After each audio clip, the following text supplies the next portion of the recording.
Hello everyone. So in this section we're going to learn how to find out the molecular formula. Now that you know how to find the empirical formula, we only need to do one more thing to find out the molecular formula. Okay? Molecular formula normally gives us the actual numbers of moles of each element present in 1 mole of a compound. Remember I talked about the hydrogen peroxide example earlier, right? I said hydrogen peroxide is H2O2 and that is the molecular formula, and the empirical formula is HO. And if you want to get the molecular formula from the empirical formula, we know that we need to multiply this by 2.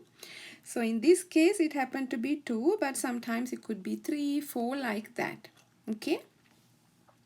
So the molecular formula is a whole number multiple of the empirical formula. So the molar mass of the compound you divide by the empirical formula molar mass, and that should be a whole number multiple. Now with this example, let's see what that means. The molar mass of the molecular formula.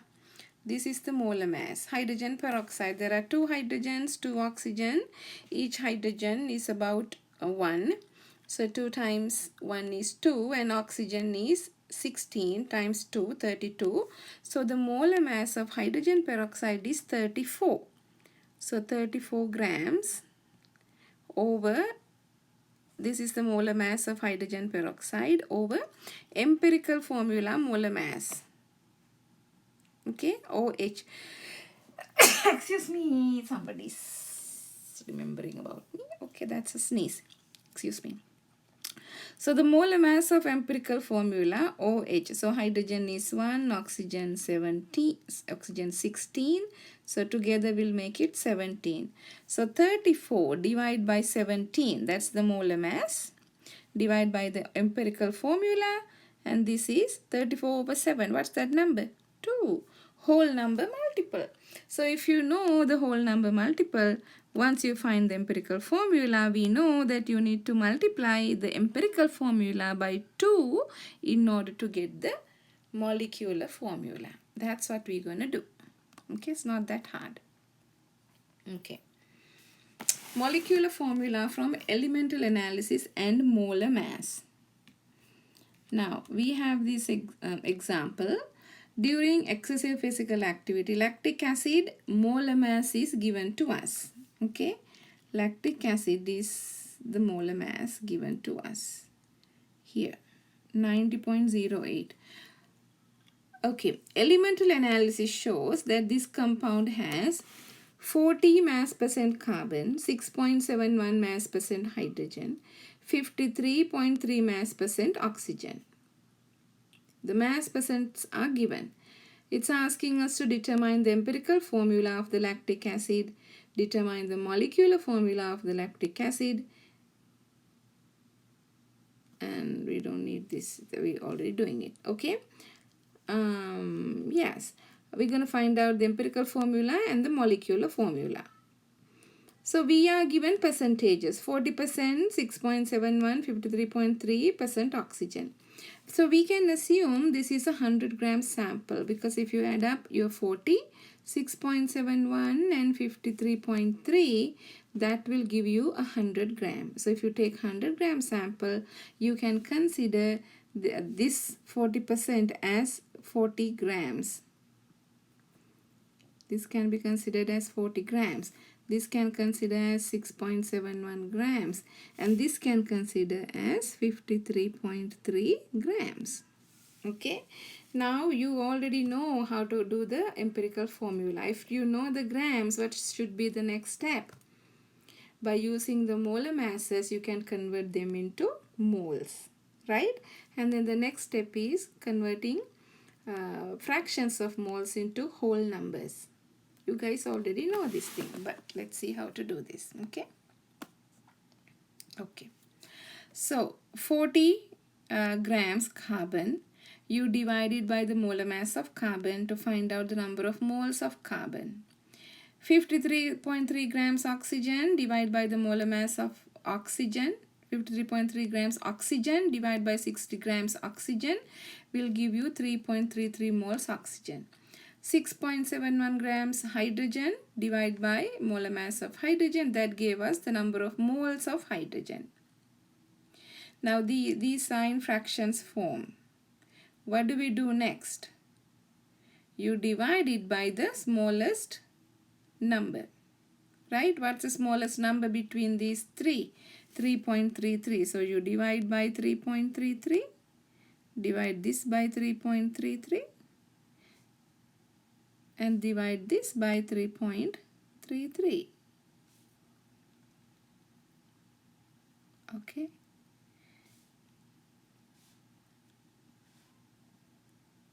.33 didn't come out right.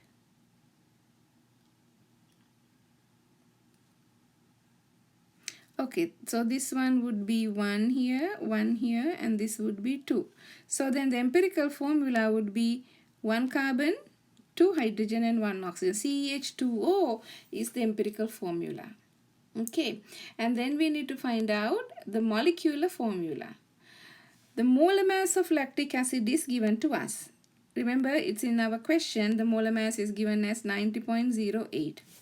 And then the empirical formula mass is 30.03 because carbon is 12 and then there are 2 hydrogens and 1 oxygen 16. All of these in grams. So that will make it 30. That's the empirical formula molar mass. So 90 divided by 30 is 3. So we know our empirical formula is CH2O and we need to multiply this by 3 in order to get the molecular formula. That will make it C3H6O3. So when you are multiplying, you have to multiply everything. There are 3 carbons, 6 hydrogens and 3 oxygen. So that is the molecular formula of lactic acid. Okay.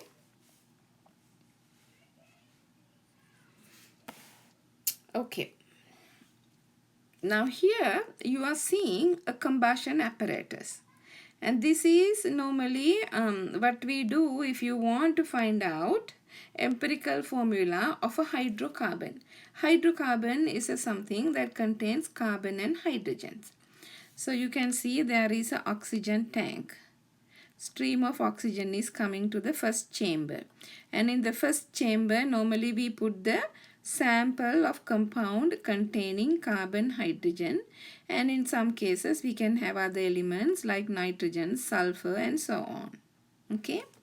Now you burn it. Combustion means you burn it. So when you burn hydrocarbon, normally it releases carbon dioxide and water. So then you have one chamber that would absorb the water that generates from this combustion, and in the second chamber you will absorb carbon dioxide. And if there is any other elements will be absorbed by the third chamber. Okay, so by using this apparatus we can find out the amount of water and carbon dioxide released due to this combustion or the burning of the hydrocarbon. And then we can analyze what is the empirical formula.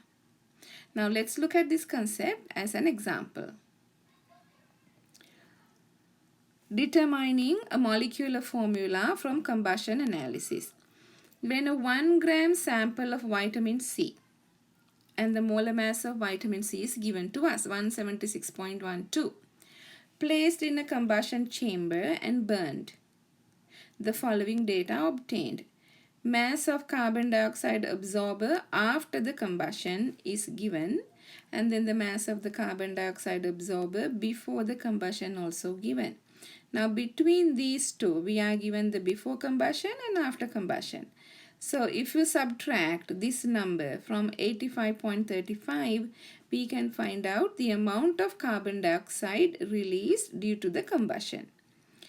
And then the mass of water absorber after the combustion and mass of water absorber before the combustion given.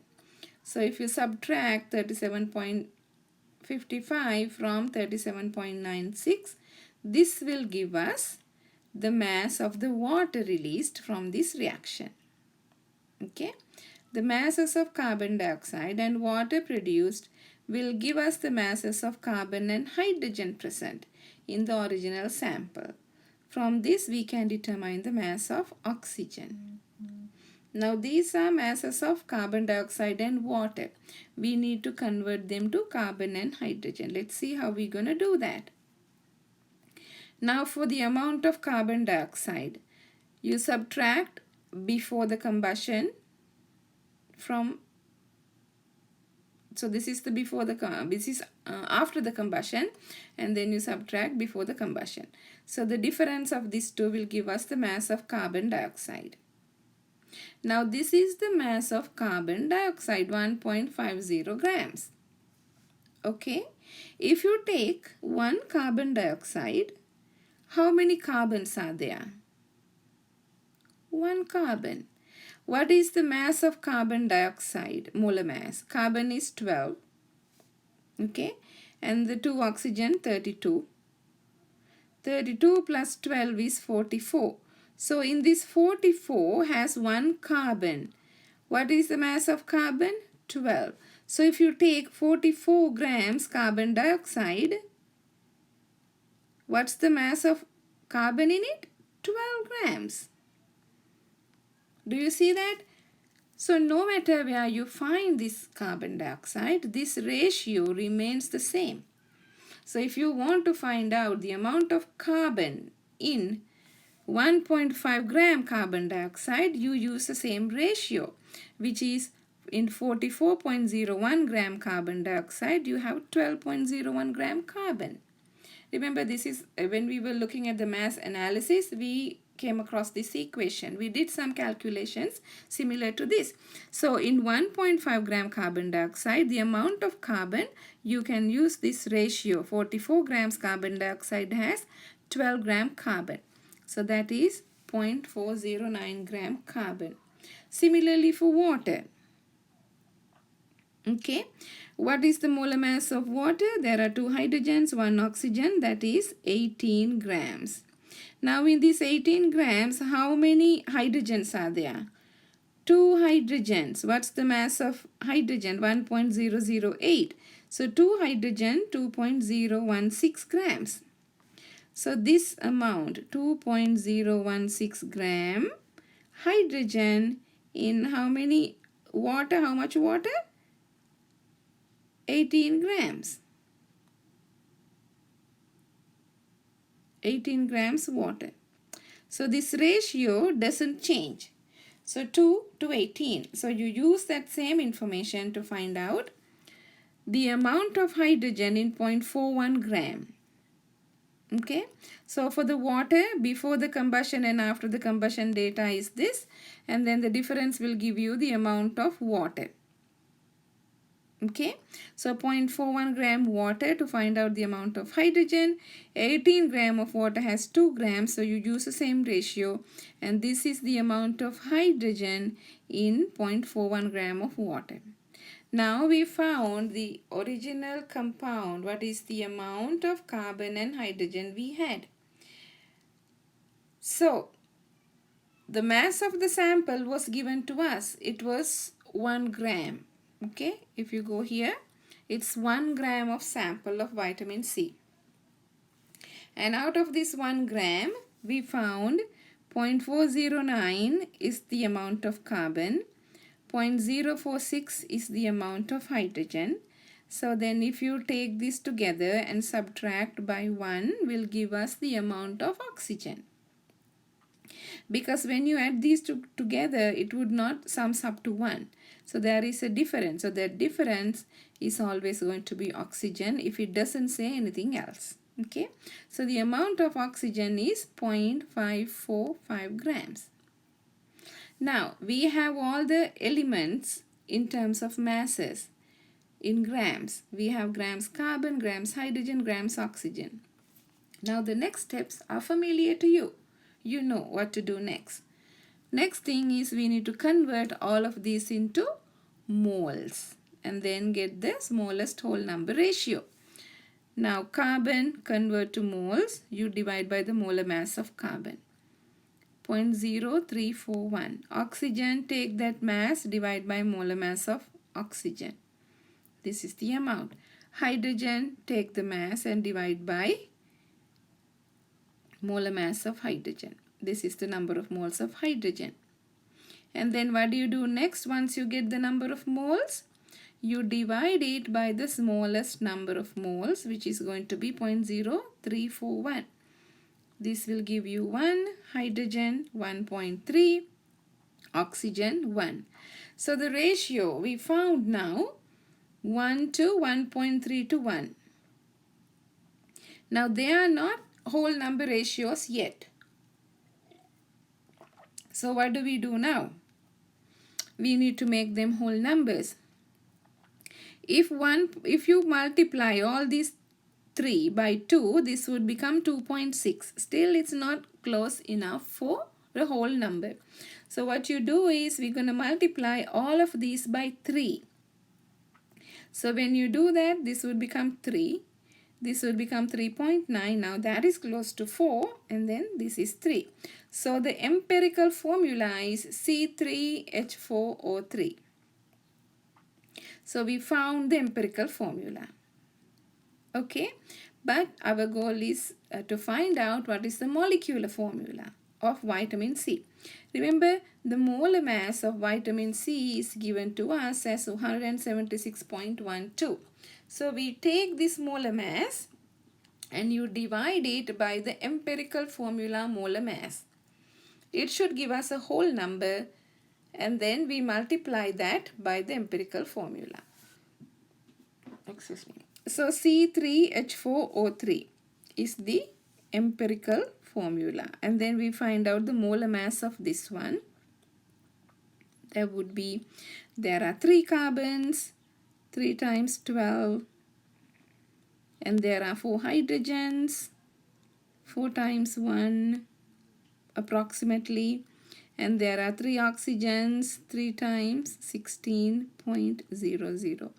Remember, when you are using for your calculations molar masses, you have to take up to 4 significant figures like this one, the last one. Okay. So when you add up all this, will give you the molar mass of the empirical formula, that is 88.06 grams per moles.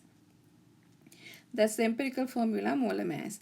And then you take the given molar mass of vitamin C, you divide by the empirical formula molar mass, that came to be 2. So then you multiply C3H4O3 everything by 2 to give you this number C6H8O6. So that is how you use combustion analysis data to find out the empirical formula and then the molecular formula of a compound. Okay. Okay. So these are some compounds with the empirical formula CH2O. Remember, we got CH2O earlier as an empirical formula. So by itself, if you have the empirical formula as the molecular formula, that's formaldehyde. Whole number multiple 1, this is the molar mass. It's a disinfectant, biological preservative. And if you look at acetic acid, it also has the empirical formula CH2O and the molecular formula whole number multiple of 2. So C2H4O2. Molar mass 60. It's an acetate polymer. We find it in vinegar. In lactic acid, molecular formula C3H6O3, which is a whole number multiple of 3 of this compound. Molar mass 90. That causes milk to sour, forms in muscles during exercises. Erythrose, a sugar, is a whole number multiple of 4 of CH2O, C4H8O4. Molar mass 120, forms during sugar metabolism. Ribose and glucose, they are also sugars. This is a whole number multiple 5, this is 6, and these are their molar masses. Ribose is a component of nucleic acids and vitamin B2 or B12. And glucose is a major nutrient. And these are their molecular model formulas. Okay. So you can see if you have one empirical formula, that can lead to many different molecular formulas. Okay. But we need to know the molar mass of the compound in order to find out the molecular formula. Okay. So we'll conclude this section here and we'll start a fresh one with the equations.